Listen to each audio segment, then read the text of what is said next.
Yang pertama, pengertian pendapatan. Pendapatan adalah hasil dari kegiatan penjualan barang atau jasa di sebuah perusahaan dalam periode tertentu. Pendapatan tidak hanya berasal dari penjualan saja. Pendapatan di dalam perusahaan bisa berasal dari bunga, dari aktiva perusahaan yang digunakan pihak lain, dividen, royalti, semuanya dijumlahkan dan dicatat dalam pembukuan perusahaan. Yang selanjutnya sumber-sumber pendapatan. Yang pertama dari gaji atau upah, yaitu pendapatan seseorang yang didapat setelah ia bekerja dalam jangka waktu tertentu, biasanya itu 1 bulan, atau bisa juga gaji yang dibayarkan per hari atau per minggu. Untuk yang selanjutnya dari usaha sendiri, yaitu pendapatan dari total penjualan barang atau jasa setelah dikurangi dari total biaya produksi. Misalnya itu pendapatan dari hasil jualan toko kelontong. Yang selanjutnya dari pendapatan lain, yaitu biasanya pendapatan lain didapat di luar dari gaji dan usaha sendiri.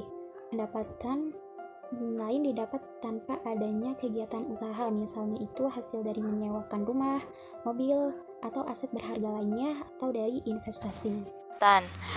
Pendapatan dibagi menjadi 2 golongan, yaitu ada pendapatan operasional dan pendapatan non-operasional. Pendapatan operasional merupakan hasil yang didapat langsung dari kegiatan operasional suatu perusahaan. Pendapatan operasional kembali dibagi menjadi 2 golongan, yaitu ada pendapatan bersih dan pendapatan kotor.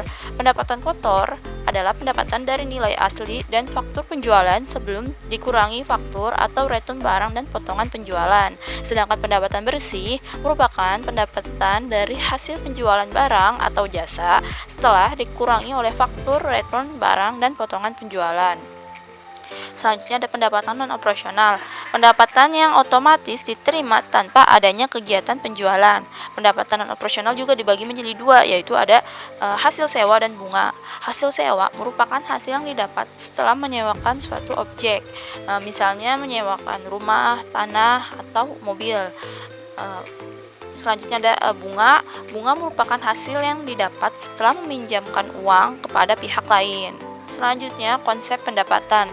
Konsep pendapatan dibagi menjadi 2, yaitu ada inflow of net asset dan outflow of good service. Inflow of net asset sendiri merupakan konsep pendapatan yang berfokus kepada inflow yang merupakan arus masuk kas perusahaan. Konsep ini akan mempengaruhi penambahan aset atau aktiva tetap dan berkurangnya hutang perusahaan. Yang selanjutnya ada outflow of good service yang merupakan kebalikan dari inflow of net asset. Konsep pendapatan ini berfokus kepada arus kas keluar atau outflow dengan terjualnya barang dan jasa sehingga dapat memenuhi kebutuhan konsumen. Konsep pendapatan ini juga bisa berguna untuk meningkatkan loyalitas konsumen terhadap perusahaan. Ukuran pendapatan. Pendapatan paling baik diukur dengan nilai tukar atau exchange value dari suatu barang atau jasa. Nilai tukar tersebut juga diukur dari cash value atau present value yang diharapkan dapat diterima melalui tagihan-tagihan yang masuk. Pada intinya, pendapatan diukur melalui nilai uang atau sejumlah uang yang nantinya diterima sebagai hasil dari suatu proses transaksi pendapatan.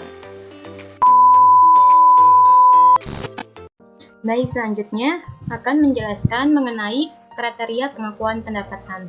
Di sini ada 4 kriteria pengakuan pendapatan. Yang pertama, pengakuan ketika penjualan. Yang kedua, mengenai pengakuan sebelum penyerahan. Yang ketiga, mengenai pengakuan setelah penyerahan. Yang keempat, mengenai pengakuan atas suatu transaksi khusus.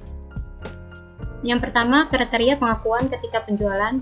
Maksudnya yaitu pendapatan diakui dalam kondisi langsung, di mana terjadi proses penerimaan pendapatan dan penerimaan barang atau jasa kepada konsumen.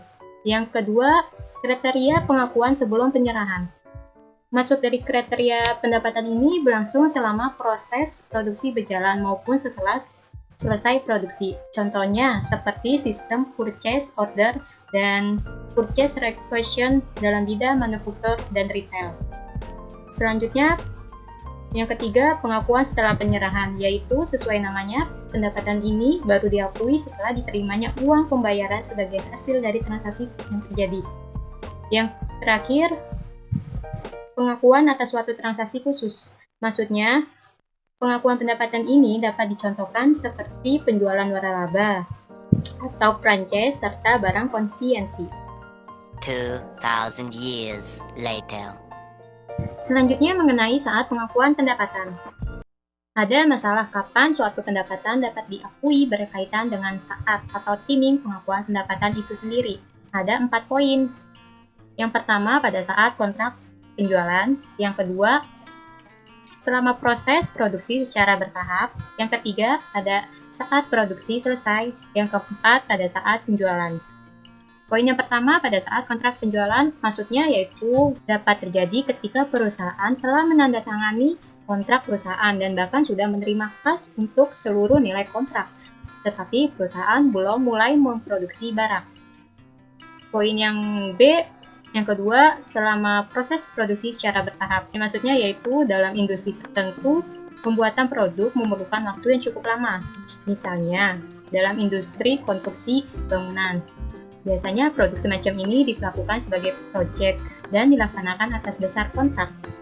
Sehingga pendapatan realisasi untuk seluruh periode kontrak tetapi mungkin belum cukup terbentuk pada setiap periode akuntansi.